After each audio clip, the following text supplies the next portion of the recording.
All right, well, we've got a couple of mailbag questions. Do we want to get into those, or is there anything else on the Inca turn we want to talk about? Let's go for the mailbag. Okay, cool. Apologies to everyone. We've been a little behind on getting to our mailbag questions, so I think we're going to do like a full mailbag episode and read a few of these all at once. Hello, my name is Katie. I've been enjoying the podcast for a while now. I have a question for the podcast. Why do birds seem to choose to be in dirty or seemingly unideal habitats when there's a better looking habitat nearby? I don't know if I could call my husband and I birders, but we really enjoy seeing them and identifying them on our walks and such. We live outside of Tampa, Florida, and we see so many birds, specifically water birds, since there's lakes and ponds basically everywhere. There's a roadside ditch we drive by almost daily that has just been so full of water for so long, it's basically just a long, thin pond lining this stretch of road. Every time we drive by, I always look to see what birds are in it. There's always like a million ducks, uh, sometimes whistling ducks, my favorite. I love how pink their bills and feet are. Great blue herons, little blue herons, roseate spoonbills, cormorants, limpkins, coots, and so many more. But those are what's usually there daily. I've seen what I think are pelicans too, but there's a deeper lake nearby, so they might have just been stopping by for a little visit. This roadside pond is pretty dirty. It's got lots of plants and algae growing in it, but also a ton of trash and I bet runoff from the road. My question is this: how badly do you think this is affecting the birds? I always wonder why they choose to be in this pond specifically because it seems dirty. It's along a relatively busy road, and there's bigger lakes and ponds within eyesight that look way cleaner. Why would so many birds congregate in such a small area that just doesn't seem ideal? Is this dirty water harming them in any way? If you want, I can take a video of it next time we drive by so you can see them all. Thank you, Katie. Yeah. That's a great We'll question. match that with a picture of the gulls at the dump. I mean, beauty's in the eye of the beholder, isn't it?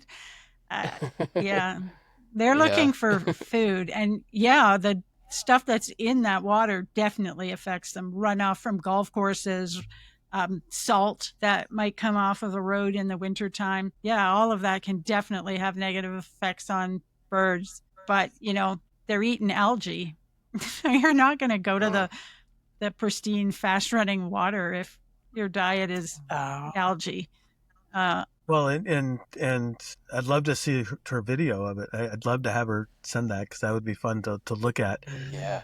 I think the other thing about those waterside ditches sometimes is they're easy to see because they're right by the road, and so you're more likely to spot things in there. So there's some of that. But I'd also say there have to be fish in there because the herons are there for the fish, or it could be frogs. It could be that there's, and so it'd be interesting to know if she watched that, say, year in, year out, or all through a year, and took data whether there are certain times when the fish eaters are there and certain times when the algae eaters are there, and that it changes around a little bit, because I mean basically the rest of life is looking at that ditch as something to live in no matter how bad it is, and so that's why the birds are there. It was an awesome list of birds. I was like, wow, Yeah. this is I going to be know. a fun place to drive by. Incredible. Yeah.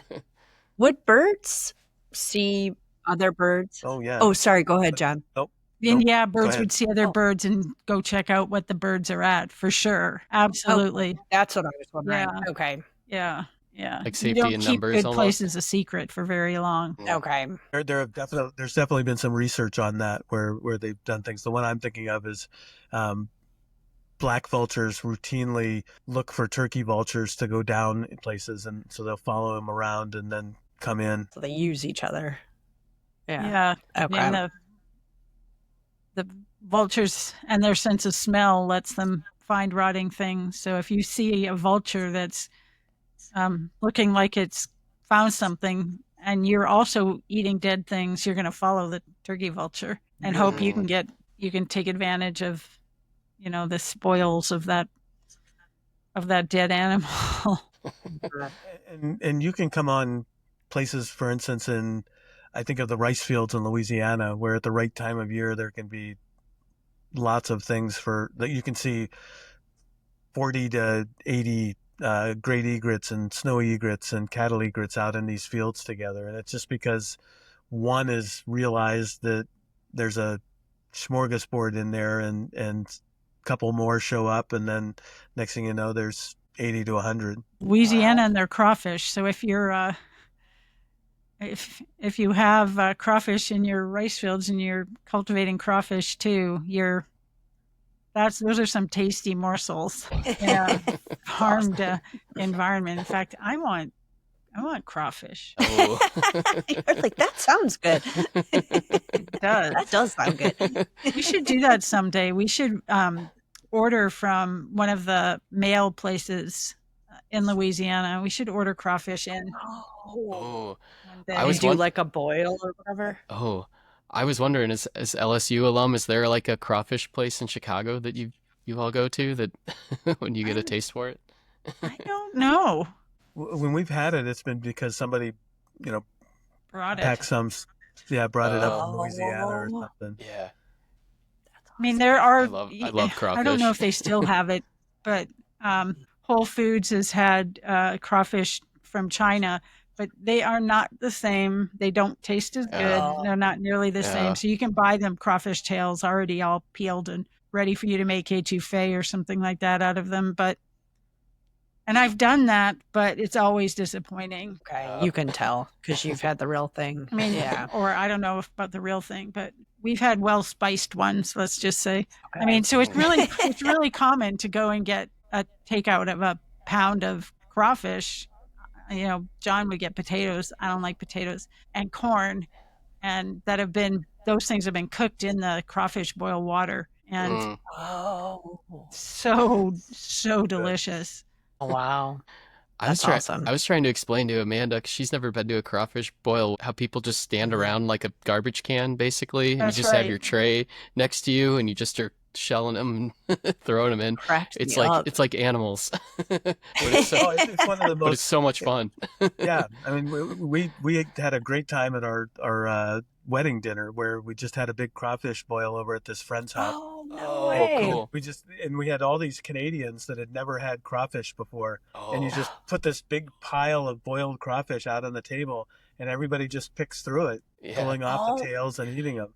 And then there's who's going to be the bravest to suck the head. I'm not joking. Suck all the And I know organs. Mrs. Waite, one of my mom's best friends, did that. I have a vivid recollection for of her. people asking her if she just sucked the head. The answer was yes. But Good for her. yeah, Wait, why I so that was told at you- your wedding? Yeah, that's why I told you to do whatever you want for your wedding, right? Oh, yeah. We had a formal part, kind of, but only because you could, if you're a student, you could rent the faculty club on campus basically for free. Mm. And we did that. But if I were going to do it again, I don't think I would do that. I would have done that outside somewhere too. Yeah, And in Louisiana in the summer. it's March. Oh, It was beautiful that day. The azaleas are blooming. It was absolutely that hot. incredible. But then, yeah, and it's like, okay, well, you're not in the small town I grew up in, so you're not having a traditional wedding.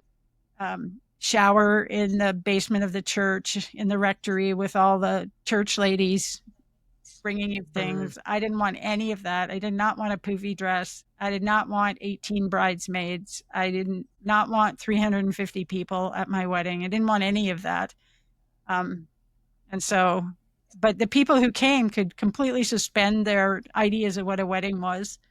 And then they had a really great time, because after that, I mean, who doesn't enjoy good food, good music, Yes. people having fun, wearing Totally. shorts, no fancy clothes, nothing You like can't wear that. fancy clothes to a crawfish boil. No, it's a bad No. idea. That is so cool. That's like Yeah. a cultural experience you gave everybody. That's awesome. Yeah, for sure. Oh, my family had so much fun. One of my uncles rented a white car, and it had gunshot holes in the back of the car. So that's like part of How American. that's like family lore now. So there's pictures of him pointing at the holes, the gunshot holes in his rental car. That is hilarious. And even some of my grandmother's siblings were still alive at that point, and came down from British Columbia to go, which was really So you know, nice. they'd never been there before. It was really a lot of fun. So special. That's awesome. That's so That's cool. cool. Yeah, I mean, the wedding industrial complex has distorted little girls' perceptions of, or what people expect of little girls when they get married. And I don't, it's the only thing that matters is that you have a party. If that's what you choose to do. Celebrate how you want to do it. Yeah. Yeah. I mean, Agreed. and even though I Yeah. watched, and I still watch every once in a while, say yes to the dress, when I see people spending $5,000 on a dress, Oh. I just want to, it makes me shiver and shudder. I know.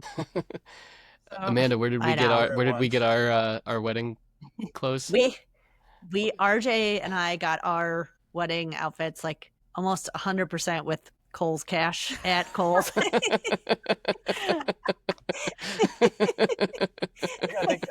think you started something there. Yes. I mean, And I wore shorts. He wore shorts. He wore like a tropical play suit. It was like a Hawaiian shirt with matching shorts. It was so cute. Yeah. Yes. Yeah. yeah, We just the did a only small thing stressful with part- family, and then go ahead, Shannon. No, so you had so were you guys by yourself at the courthouse? So we had a couple friends come to the courthouse, like 3 friends that came with us, which was awesome because they took pictures, and so we did that. And then the following week, we met my family up in Michigan, and just did a small kind of ceremony with them. So it was really nice. Awesome. And we're excited because now we have 2 anniversaries. Yes. Yes. And the courthouse was a lot more fun than we thought it was going to be. I thought it was going to be pretty sterile, pretty sober, but everybody was in a good mood. There was lots of people. That was another thing. A couple of people I know had gotten married at the same courthouse, and they had told us like, you'll probably not be alone. But we got married on a weekday. They had gotten married on a Saturday. So I was like, oh, maybe we'll be alone. And we were definitely not alone. There were nine other couples. 9 other couples. Yeah. So it was a lot of fun. Yeah. Everyone was so excited. It was just like a fun atmosphere, and yeah. Weddings should be fun. If your wedding is stressing you out too much, take some things off your plate. Although I had maybe it was good luck, my mom's misfortune of falling and breaking my wrist right when it was the time to address our wedding invitations, which my poor mother had to do by herself. No. But her handwriting is much nicer than mine. And John, there's no way in hell we were going to have John do that. I could have done that. No. We didn't have enough for me to reject your handwriting. John, aren't you a we lefty? wanted the invitations to get to people, John. I'm surprised you let me sign the marriage license. Did you? Check the record.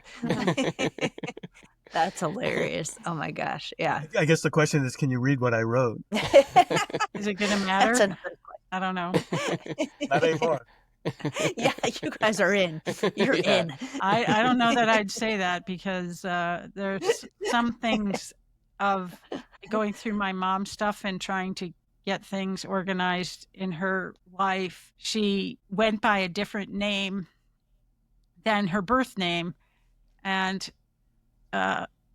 never do that, because now trying to make sure that all of the records have her legal name, not the colloquial name that she used. And good Lord. It's very complicated. There's nothing nefarious in what she was doing. No. Right. Trying to hide her Italian heritage.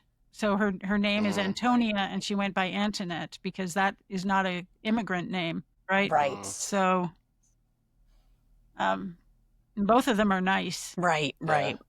But, not to immigrants. Right. Or right now, the Canadian government. Yeah, oh my God. And it's hard to take her places. And the idea that she's going to have to go into one of the Canadian governmental offices to talk to someone, my God, it's no good. She'll charm her.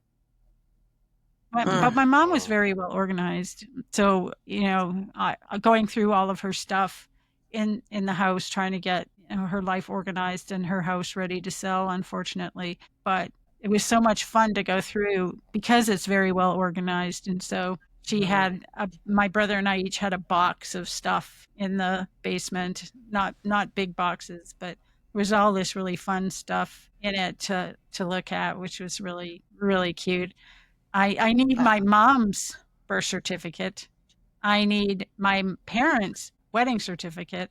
And I found everybody's birth certificate except my mom's. Oh, you're Oh. kidding. No, I have the birth certificates of my Nona and Nono, and I have my dad's birth certificate, and I have my brother's and mine, and not my mom's.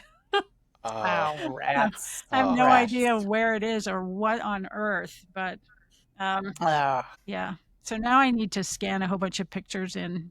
I drove so that I could have the pictures to come back with me, and I do have a lot of pictures. So That's awesome. again, are really fun. But look at how far we went away from dirt in the ditch to Yeah. pictures in a photo album. It was the crawfish. Yeah. The crawfish The was crawfish. the Oh, the crawfish. That's right. I Oh. would love a video. Oh, but And now again, the other thing that would be cool is to set up a camera that just, like a motion camera that just took photos of what comes in and out of there on a regular basis. Oh Yeah. yeah. I think That is- sometimes that stuff would be really fun to know more about because it's Yeah. probably even more than she's describing, which is incredible. yeah, if Oh, the yeah. place is that icky, it's not like you're going to sit there for hours on end counting all the birds. It's not like going to a pristine beach or anything like that. Right. That's such a The cool other thing idea that because happens- I was just gonna say it's so cool. There's so many of those like bird buddy, cameras now and everything. It's like, setting one of those up somewhere in a public place where there's a lot of birds. Like, I mean, I feel like that's such a attainable thing now. That'd be really cool to do. I want a European goldfinch at my feeder. There are Oh. goldfinches all around us, but not here. So they're in Evanston, right? Is that what you there said? are in Evanston. Yeah. Although I have Wow. not checked the camera today. Oh. See, the birds are a lot happier because John's There's home. not one there. He's better at remembering to feed them than I am. Oh. All right. I remember you sent us that picture of one that was like mooning the camera because you said John had it fed Yeah. them. So they're trying to put their whole body up the feeder to see if there's even the hints of a seed left up in that feeder. All right. Well, Oh, sorry, RJ, what were you going to say? I was gonna say I think we got time for one more mailbag question. Should we get into the next one? Good. Okay. There- Let's do it. All right. So he says, "Hi all. My name is Eric, and I live near Philadelphia, right next to Valley Forge National Park. Recently, we noticed house sparrows had made a nest in our unused planter on our balcony. Unfortunately, one morning we saw an enormous crow land on our balcony railing right next to the nest. We noticed after scaring it away, it had already destroyed the nest and eaten all 5 eggs. The sparrows have since Oh, made a wow. new nest a week later in a more hidden spot, but the parents are constantly calling on the balcony, and were doing this before their first nest was destroyed. Wouldn't this be attracting the crows back, saying, 'Hey, I have more eggs for you to eat'? Curious for your thoughts, and see the new and improved nest attached." And he sent a picture, which I can post. And then he said, "P.S. I found your podcast today. YouTube recommended it to me, and I couldn't be happier that I found it. Hoping this will propel me to get into birding." Awesome. All right. Thank you, Thanks, Eric. That's a great question. Yeah, Yeah. that's so cool. I mean, lots of Yeah, birds what- scold, and it does seem silly, right? You're like, okay, why are you shouting here, here, here? Advertising that you might be sitting on a nest or watching babies. But then again, you might just piss the crows off. I don't think crows need a screeching bird to find them because they're so smart. They'll find them on their own. Okay. But maybe you're going to drive away some of the birds by squawking like that, or they'll come after you and leave your babies in the nest alone. So it's kind of like a decoy thing. I don't know. It does. I get that. It does seem kind of crazy. It does seem crazy. Yeah, I hope Eric does use this as a launching pad to get interested in birds. But with house sparrows, it's also clear that even though they do stuff like that on a regular basis, they're one of the most prolific birds in North America when it comes right down to it. So Yeah, the thing clearly re-nested right after. Yeah. Yeah, I like what you said, John, about hoping that this does propel him into birding too, because I feel like it's, just something, Yeah. a little moment like that, it just opens your eyes and then you start looking at everything differently. And it's like, yeah, it is kind of sad to see this crow come and eat all of these eggs, but then it's also like you start looking and you kind of, I don't know, I'm sure he's going to see house sparrows somewhere else and he'll look at them and see a crow somewhere Yeah. else and then start paying attention to how they act. So I don't know, that's exciting And for now I'm going Eric. to say something horribly mean, which is that bird populations are declining. So the fate of more than 50% of birds every year is to die. And yes, that's horrifically blunt, but those kinds of losses are built into the system. Obviously, you can't replace an individual. I get it. But if they die by a museum, you should ask the museum if they want them and bring them to the museum.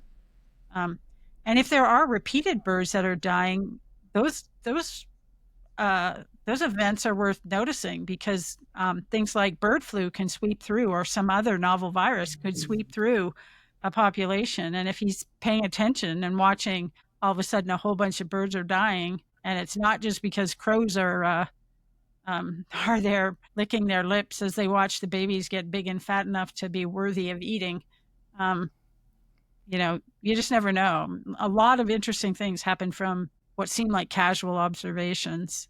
So it's great to notice and then to ask questions. Yeah, that's a great question. All right. Well, I think that wraps it up. Is there anything else you want to talk about on this one? Does anyone want to close it out?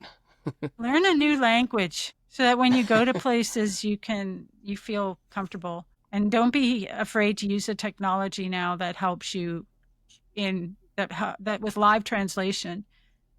You can go places. John, it's one of the things I admire so much about him. He's not afraid to try new languages and new places. So That's awesome. As long as it's Spanish and Portuguese. No, you try French too, but that you don't do so well. And I'm not like that. If I can't do it really well, I'm very hesitant. So I can understand things, but I'm so held back from actually speaking because you never know. Even in English, I say things that nobody knows what I'm saying. So you imagine things I'm worried about saying in Spanish. And I think Portuguese is one of the most beautiful languages that is spoken. I think it's beautiful just to listen to, even if you have no idea what people are saying. They could be then, counting to 100. It doesn't matter. They could be talking about the garbage items in the garbage dump, and it doesn't matter. The language is just so beautiful. So That's awesome. John, you speak Portuguese?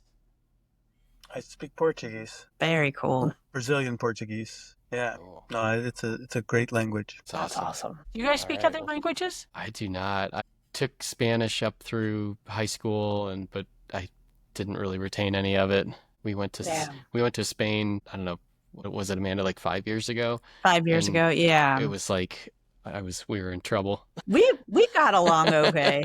I'm sure you actually learned some things too. I mean, I ended up in situations where I was working for several weeks at a time with people that didn't speak either Spanish or didn't speak English, in situations where they were speaking Spanish and Portuguese. And because of that, you basically, if you want to communicate with them, you've got to listen and learn. And once you get down the basics, it starts rolling along and you can begin to get the basics of conversation. What I always say about my Portuguese was I spent 6 months in Brazil in the field with people that spoke no English or very little English. And so I learned a lot of Portuguese to where I got back to the University of Arizona and took a Portuguese class. And for the first time in my life, I remember in a language class, I could understand every word the professor was speaking. And I took Portuguese. It was great. But I also realized that I hadn't learned to write in Portuguese to save my life. And so I actually had to scramble in that class because it's like, what's a plural? The plurals in Portuguese have all these